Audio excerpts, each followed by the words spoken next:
Uy, Hati, ayos ka lang? Hati, okay lang ako. Uy, gaga, nilalagnat ka. Ang init-init mo, no, okay? Ito pa kasi pumasok, te. Gusto madali lang kita sa clinic. Dito saan kasi yung perfect attendance ko. Tsaka, may may long quiz tayo ngayon. Gusto ko maging with honors. Bakla, anuhin pa ang with honors kung nategi ka na. Baka nga mauna ka pa matapos kaysa sa school year natin. Kaloka ka. Hi, te.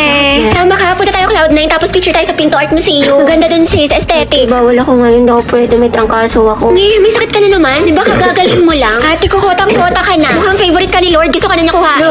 Wag naman. Kumatok ka nga. Diyos ko ka. Gusto mo ikaw na mauna. Mga te, anyari kay Hetty. Ayan, may sakit na naman. Kung hindi lagnat, ubo, sipon, masakit ang tiyan. Parang isang titik na lang yan, lala ng immune system.